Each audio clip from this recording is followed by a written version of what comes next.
গরুর হাটে যাব কি যাব না, যাব কি যাব না করতে করতে অবশেষে আমাদের কুরবানির গরু কিনে ফেললাম। কুরবানির গরু কত টাকা দিয়ে কিনলাম, কোথা থেকে কিনলাম, কিসে করে বাসায় নিয়ে আসলাম, ওইটাই আজকে আপনাদের সাথে শেয়ার করব। আসসালামু আলাইকুম এভরিওয়ান। গরুর বাজারে যাওয়ার আগে আমরা কাজিনরা সবাই মিলে টাকা গুনতেছিলাম, আলাদা আলাদা করে ভান্ডিল করে নিচ্ছিলাম যেন টাকা বোঝাই দিতে সহজ হয়। টাকা গোনা শেষ হওয়ার পরে আমরা বাসা থেকে বের হয়ে পড়লাম। তারপর আমি আমার ভাগিনাদের সাথে নিয়ে টমটমে উঠে গরু বাজারের উদ্দেশ্যে রওনা দিলাম। আমরা চলে গেলাম সাগরিকা মামা ভাগিনার মাঠের বাহিরে। ওইখানে প্রচুর মানুষ ছিল, গরুওয়ালা গরু নিয়ে দাঁড়াইছিল।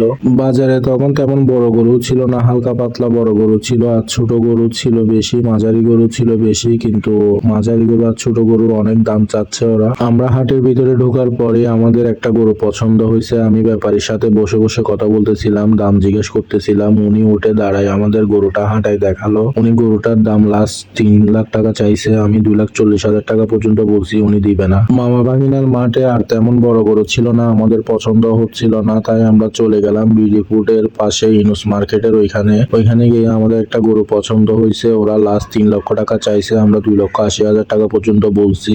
গরুটা দরে দামে না হওয়াতে নিতে পারলাম না। সামনের দিকে গেলাম, সামনের দিকে যাওয়ার পরে আমাদের সবার একটা গরু পছন্দ হয়েছে। তো প্রথমে গরুটা আমাদেরকে হাঁটায় দেখাচ্ছিল। মোটামুটি এই গরুটা আমাদের সবার ভালো লাগছে। তো এবার দরদামের পালা। ওরা 4 লক্ষ টাকা চাইছে, তো আমি 2,50,000 টাকা বলছি। তারপর আবার বললাম 2,60,000 টাকা। তারপর ব্যাপারী বললো আমার জন্য নাকি 3,50,000 টাকা রাখবে। তো আমি 2,70,000 টাকা বললাম, রাজি হচ্ছিল না। তারপর বললাম 2,80,000 টাকা। এই তো এরা রাজি হচ্ছিল না, 2,80,000 টাকায় রাজি হচ্ছিল না, তাই আমি 2,90,000 টাকা বললাম। ব্যাপারী আমাকে বললো লাস্ট 3,20,000 টাকা রাখবে আমার জন্য। তো আমিও নাচরবান্ধা ছাড়তেছিলাম না, 2,95,000 টাকা বললাম। তারপর ব্যাপারীর সাথে থাকা মানুষ আরেকজন এসে বললো 3,15,000 টাকা দিতে। আমি বলতেছি আমি এত টাকা দিব না, আমি বরাবর 3 লক্ষ টাকা দিব। এ তো ব্যাপারী রাজি হচ্ছিল না। ব্যাপারী রাজি হচ্ছিল, ব্যাপারীর আশেপাশে ওরা রাজি হচ্ছিল না, 3 লক্ষ টাকা দিবে না। তাই আমরা সবাই চলে গেলাম। একটু পরে ঘুরে এসে আবার মামার সাথে কথাবার্তা বলে 3 লক্ষ টাকায় মামাকে রাজি করে ফেললাম। 3-4টা মেয়ের পিছনে যদি এত শ্রম দিতাম, মেয়েরা অনেক আগে পটে যাইতো, কিন্তু গরু ব্যাপারী পটানো অনেক কষ্টের ব্যাপার। ব্যাপারীদেরকে আমি টাকা বুঝে দিচ্ছিলাম, ওনারা গনে নিচ্ছিল। গনে নেওয়ার পরে টাকা বুঝে পাওয়ার পরে আমাদের গরুকে